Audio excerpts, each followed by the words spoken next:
Razabani for FightHype.com. Post weigh-in in London, in the beautiful city of London. I'm here with my man Ruben Tabares. Ruben, you right? I'm very good, mate. How are you? Yeah, not too bad. Thank you for giving me a little bit of your time. I know obviously now that the weigh-in is done, it's a bit more relaxed now. Yeah.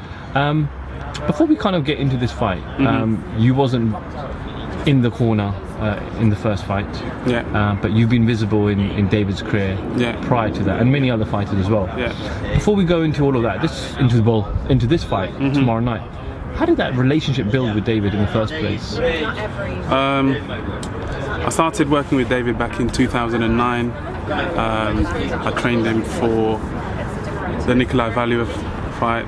I worked with him for about 3 weeks, and after 3 weeks Adam Booth said, "We love what you do, your attention to detail, how much you care about what you do, and we'd love for you to continue to work with David throughout his career." And that's how it developed. I care a lot about what I do, but more importantly, I treat each and every fighter that I work with as if they were my own son. I've got a 12-year-old boy and a 5-year-old girl, but I treat them like family, and I leave no stone unturned when it comes to their athletic performance in the ring. And I like to believe that whoever I'm training going into a fight is going to be much better prepared than their opposition, and that always proves to be the case. So obviously you're not just a kind of strength and conditioning trainer, but you're also a nutritionist as well, which is quite unique because either you have one or the other. You don't really find that combination in one particular person. Yeah, well, when I used to be a England and Great Britain international 400-meter hurdler, and I used to get injured a lot because different coaches work in different ways and they just couldn't work out what was going on with my body. So I had to take matters into my own hands and became a strength and conditioning coach, a nutritionist, a sports therapist, studied anatomy and physiology, biomechanics, that kind of thing. I just wanted to understand as much about the human body as possible, and that's led me down this path in being able to help other people, not only with my knowledge but also my experience as well. And being in this field, it's not just, a lot of people assume that you just have to train hard to get into a condition that suits you and puts you in the ability to fight, but it's not just training hard, you've got to eat correctly as well. Yeah, absolutely. If it was just about training hard, any person could train any other person to, just come up with different exercises and just train as hard as you want. But when it comes to athletic performance and peaking at a particular time, so 12 weeks ago when we started training camp, I worked back from May 5th, so I knew exactly how much time we had with different energy systems, with training different parts of their body, with working strength endurance, power endurance, and then peaking. So that all just comes from knowledge and experience and a bit of wisdom, and I'm very lucky that because not only of my origin in sport, but then working with different people, such as I started my boxing tutelage with Michael Olajide Jr. in New York, who's a legend, and then I learned from Angelo Dundee, Adam Booth, Freddie Roach, Emmanuel Stewart, and now I'm learning a lot from the great man himself, Ishmael Salas, who I believe is the greatest boxing coach I've ever worked with, just because of the wealth of knowledge that he has, and the way he breaks things down is just incredible, and I feel very privileged to be working and learning from him. Let's go back to fight number one. I know you were there because I did see you in the audience. Yes, I believe. Yes, so I was kind of in the corner, but not really.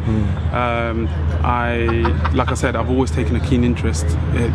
So I worked with, for example, Amir Khan. I trained Amir Khan for the Danny Garcia fight, and to this day I just bumped into his dad in the lobby and we gave each other a hug and stuff. I take it upon myself to always have a great relationship with everyone I work with, and always leave the door open to go back if they so wish.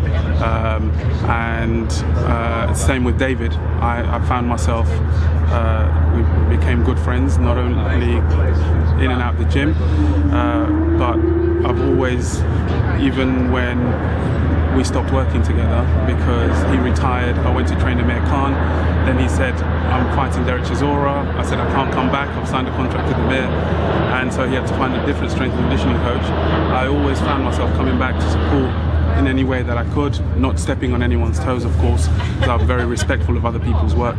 But on fight week and especially fight night, I was always in and around, not having contributed to his athletic performance of those fights at the time. And so I wasn't around for the Derek Chisora fight. Then David brought me back for the Tyson Fury camp. But unfortunately, when the first week I started camp with him, I did my usual tests that I do with every single person that I work with, and I found that he had a few issues with his shoulder.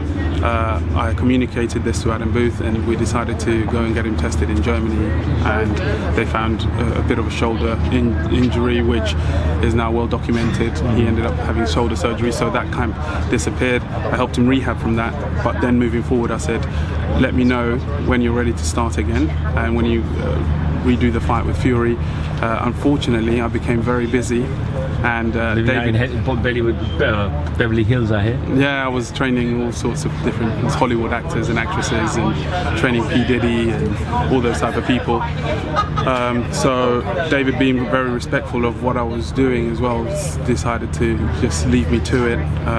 But for the last 5 years or so, I've slowly watched how his athletic ability, his strength, his power has been in decline, not because he's getting older or anything like that, but just because it wasn't being trained, and you either use it or lose it. And I know his body really well, so 12 weeks ago we started again tapping into all his great attributes, and halfway through camp everything clicked into place. And ever since then, Coach Ishmael Salas has been very, very happy, as have I, with how his body's taken to the new training regime, which isn't as well, it's not the same as it was before. It's completely different. I've had to come up with new ways of training him, taking into account the injuries he's had and stuff like that. But in doing so, we've stumbled upon some very, very good ways of training him, and we're very happy with the results. Obviously, one of the reasons he probably lost that first fight was well documented, obviously, his Achilles. Yeah. I personally had an Achilles rupture twice. Okay. So how did you do that? Football. Okay. Right. Yeah, so very common. Yeah. I know what that injury is like, and the pain that you go through. Yeah. Now, speaking to Dave Colwell, Tony Bellew, and Eddie Hearn over the past 10 odd weeks, off camera and on camera, you know, they've always said that they're very skeptical that he's injury prone, and he might get another injury, 2 weeks before the fight. You know, so it's difficult for someone like Tony to mentally prepare. Yeah. However, you training David, obviously his shoulder looked quite well in his first 2 comeback fights, but how is that Achilles? How generally is his body at this moment? Because aesthetically, his physique he's always got his 6-pack. He always looks great, but behind the body, behind that skin, how is it? It's perfect. I mean, when you train at such a high level, injuries are always going to happen, especially if you don't take into account the type of person that you're training. So, for example, when I was training George Groves, I trained him completely differently to what I trained Amir Khan, or how I trained David, or how I'm training Joe Joyce, for example. Just because they're 2 heavyweights doesn't mean they train the same. So, people have different bodies, they respond differently to different training, and I know for a fact that David's body's going to hold up perfectly well. The things that he's been doing in the gym, it brings a smile to my face, because I know that we haven't posted everything, obviously, because some things, when it comes to training, I like to keep the secret for myself. Those are my little trade secrets. So we haven't posted everything, but he's looking in fantastic shape. I don't know if you've seen him doing box jumps. He was doing box jumps that most people can't do. So if he had any type of Achilles injury, or if he hadn't rehabbed well, he wouldn't be able to do those kind of things. He's been doing things in sparring with not only with Malik Scott, his chief sparring partner, but also with the other sparring partners that Coach Ishmael Salas is always in the corner going, "Oh yes, amazing," and all that kind of stuff. So we're very happy. We've left no stone unturned, like I said, when it comes to his rehab, his recovery, and also making sure that you slowly build things up so that the body can take what eventually you're asking it to do. And was the plan always to be heavier than Tony? The plan was I've not concerned myself with weight. People are obsessed with weight. I'm just concerned myself with how healthy his body is, and his body is healthier than it's ever been. I think Tony made reference to how can you be better than last time, and I got asked that, and I responded with the first time Usain Bolt broke a world record, he ran 9.72 I think, and then he said this is the best shape I've ever been in.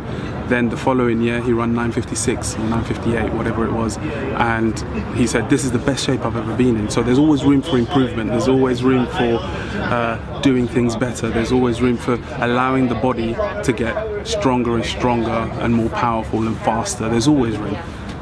So I'm very lucky that I've learned a lot of things across my different careers that I've had, and I bring all of that together with Coach Salas's game plan. We bring that all together, and people are going to see a very, very explosive fight tomorrow night.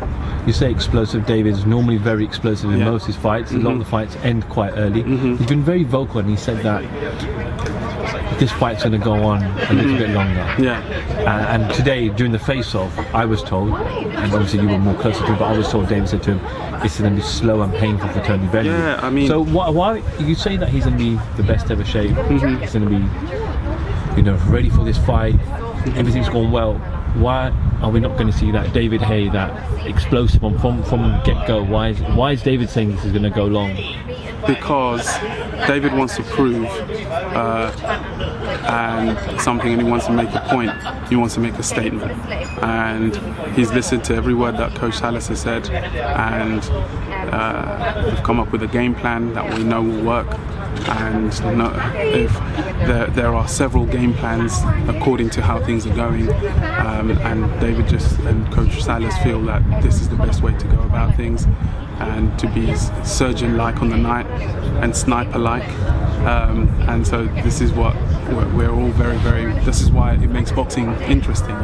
This is why you choose different coaches, because they have different styles. Not every coach works the same way, and Coach Salas is a fantastic boxing brain, and I'm looking forward to seeing it all implemented tomorrow night. Obviously, Dave Colbert, who's in Tony's corner. I know you work with him obviously while in Hayemaker. And David's the champ. Dave Colbert said to me that no matter what he brings, we've always got a game plan ready. We know what David can do. I know exactly what he's going to do. If he's going to go short, if it's going to be a short fight, if it's going to be a long fight, we are ready for him. Would you see, obviously, David's very humble in defeat and said Tony beat him fair and square. I kind of pushed David. I said, David, surely you've got the right to say you were on one leg, but he doesn't even mention that once. He said, I went in the ring and I lost. But looking at Tony as a fighter, what does he possess that could potentially be a challenge for David in this rematch? Well, first and foremost, when I looked at Tony on the scales and looking into his face, etc., he looks incredibly healthy. He has a beautiful glow about his skin. He can see the whites of his eyes. He looks in fantastic shape. He looks like a cruiserweight. So you know that he's going to be fit to last 15, 18 rounds if it needs be. And he possesses a lot of things, he's got a lot of heart. He's proved that throughout his whole career. I think that he gets a lot of stick from different. He calls himself the fat kid, but he proved today that he's not a fat kid. He may not be rippling with muscles, but from a person that knows about strength and conditioning, he looks in shape and he looks like he's come to fight. So I know how David Caldwell works. He would have prepared him very well. Dave Caldwell's a great coach, and I respect him and what he's achieved throughout his career. And he's got a young stable of fledgling fighters that are all doing very well, and they will continue to do well because he's a great coach. So I see all of those things coming together on fight night. So that's why. But I knew all of this 12 weeks ago when I first started camp with David, and I said Tony Bellew is going to be in fantastic shape, Dave Caldwell, and he will have a great game plan. So we should expect a much better version of Tony Bellew than 14 months ago, however long the first fight was. And that's what we've prepared for, that's what we're expecting, and that's what makes it such a great fight. Are we going to hear the final bell? Joe? I don't believe we will hear the final bell. I mean, David's proved his heart. He fought on one leg. You know, it's one of those things that's not really mentioned. We all know that he snapped his Achilles in two, but he proved that he's got heart, something that people were questioning throughout his whole career. He proved that he could get up even on one leg, even when he got pushed down or hit down, whatever it was. He proved that he could get up again. So now it's time for Tony Bellew to prove that he's got heart, that he can get up, that when things don't start going according to plan for him, that he can still do what he needs to do.